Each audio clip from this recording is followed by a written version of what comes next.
Good morning. Have you ever met somebody who talks a good talk, who plays a good game on Sunday, but they party on Saturday, they live a regular life, and there's nothing different about them than any other Christian?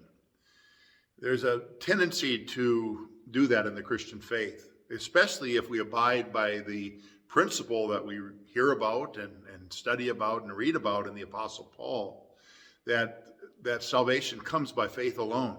And it does. I believe that with all my heart, that salvation comes by faith alone. At first glance, Paul was all about salvation by faith. But if we look deeper into what Paul has to say throughout his epistles, for example, he says in Ephesians 2:8-9, "For it is by grace that you have been saved through faith, and this not from yourselves, it is a gift of God, not by works, so that no one can boast." I think it's clear that that is what brings us salvation. So it's easy for us to use that particular verse or similar verses as sort of a cop-out to the way we live. Well, Paul says that we're saved by faith alone, and it's true, but we're also called to live a life of holiness, a life of righteousness. And so if you read closer at what Paul says, you'll know that Paul also teaches throughout the epistles a myriad of instructions about living the Christian life and how we should steer away from sin and the things that are a stumbling block to other people and a stumbling block to our own salvation. Paul distinguishes that salvation comes by faith alone, but it requires a change in behavior as we live out the Christian life.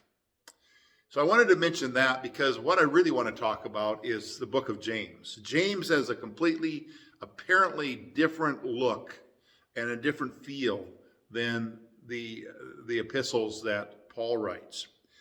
James is quite different. A key verse in the letter from James is chapter 2, verse 17, where it says, "Faith by itself, if it is not accompanied by action, is dead." So James is actually apparently saying that if we are a Christian, if we claim to be a follower of Jesus, if we've been baptized, if we've go to church, if we do all these things, but there's no action, there's no evidence to our salvation, then our faith really is dead. And that's really hard for a lot of people to swallow. A lot of people believe perhaps that James shouldn't even be included in the New Testament because it's so different from what Paul writes. But I think it does match up with what Paul says. I think James and Paul would get along quite well, actually, that our actions ought to match our commitment to Christ. There are 4 persons with the name James in the New Testament, but most believe that this particular James, who wrote this epistle, is the half-brother of Jesus. Now imagine for just a minute, if you were James and you grew up in the same household as Jesus. He slept in the top bunk, you slept in the bottom bunk, you ate meals together, all of these things, that you lived together as brothers under the same roof. And in the case of James, after a while, he probably stopped believing in a lot of what Jesus was saying, the proclamations that Jesus said.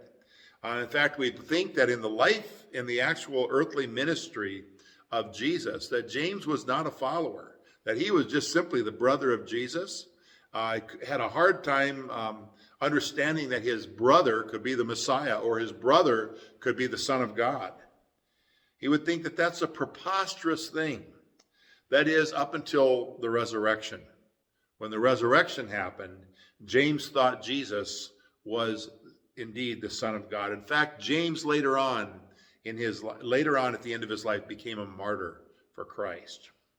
They grew up together, they shared meals, they celebrated holidays together, but now James later on became convinced that Jesus was indeed the Son of God. And that happened when Jesus came forth from the dead, and James realized that everything that he was saying was true, every last word of it. James believed, and his life changed forever. We read about that in Acts chapter 15, verses 13 through 21. So in this letter to Jewish believers outside of Jerusalem, that is where James ministered. Many believe that when Peter, who was the first bishop of the Jerusalem church, when he left and he went on to Rome, that James became the leader in the Jerusalem church. And James made it very clear in his message. He's made it loud and clear that our works are evidence of our salvation. He says in chapter 2, verse 10, "For whoever keeps the whole law and yet stumbles at one point, he is guilty of breaking the entire law."